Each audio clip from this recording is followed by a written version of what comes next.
Hello and welcome to For the Sake of Curiosity.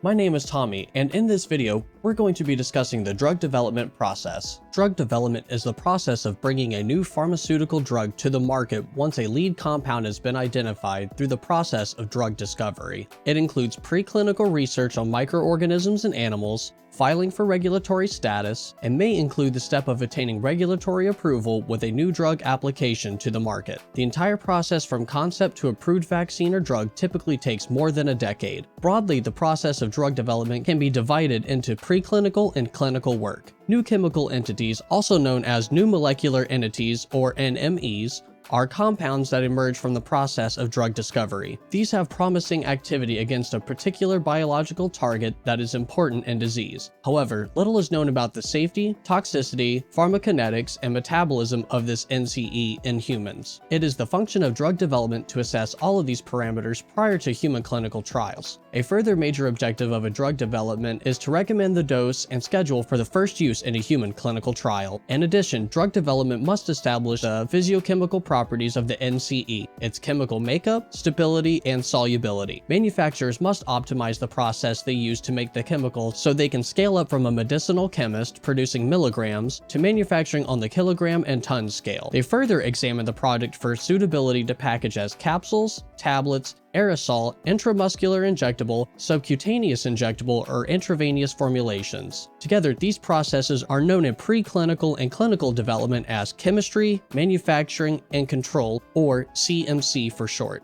Many aspects of drug development focus on satisfying the regulatory requirements for a new drug application. These generally constitute a number of tests designed to determine the major toxicities of a novel compound prior to the first use in humans. It is a legal requirement that an assessment of major organ toxicity be performed, as well as effects on other parts of the body that might be affected by the drug. Such preliminary tests are made using in vitro methods, but many tests can only use experimental animals to demonstrate the complex interplay of metabolism and drug exposure on toxicity. The information is gathered from this preclinical testing as well as information on CMC and submitted to regulatory authorities such as an investigational new drug application or IND.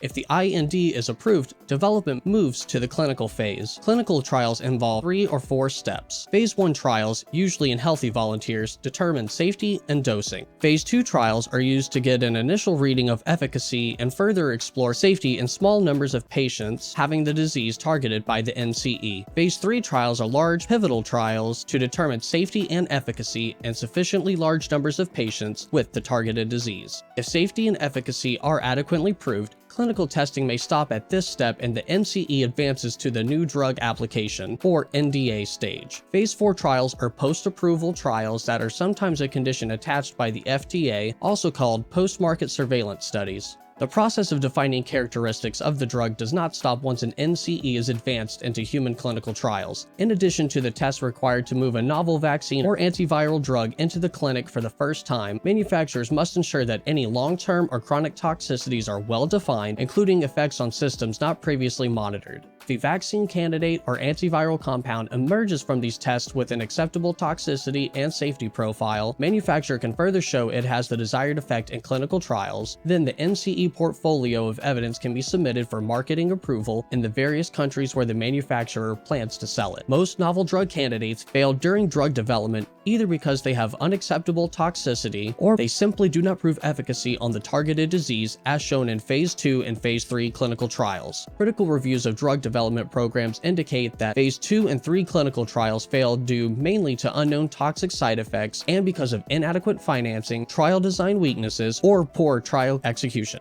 A study covering clinical research in the 1980s through 1990s found that only 21.5% of drug candidates that started Phase 1 trials were eventually approved for marketing. During 2006 to 2015, the success rate of obtaining approval from Phase 1 to Phase 3 trials were under 10% on average and 16% specifically for vaccines. The high failure rates associated with pharmaceutical development are referred to as an attrition rate, requiring decisions during the early stages of drug development to kill projects early to avoid costly failures. One 2010 study assessed both capitalized and out-of-pocket costs for bringing a single new drug to market as about $1.8 billion and $870 million US respectively. In a 2016 review of 106 drug candidates assessed through clinical trials, the total capital expenditure for a manufacturer having a drug approved through successful phase 3 trials was $2.6 billion US in 2013 money, an amount increasing at an annual rate of 8.5%.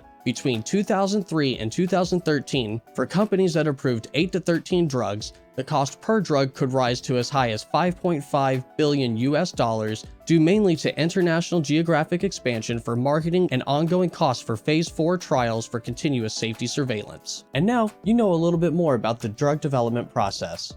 Make sure to go ahead and give the thumbs up button and subscribe button, redo. Make sure to go ahead and gently tap the like button and subscribe to the channel if you haven't already. It'll help the channel grow and help us get to the next clinical trial phase with the almighty algorithm. Thank you so much for watching, and I hope to see you again in the next video.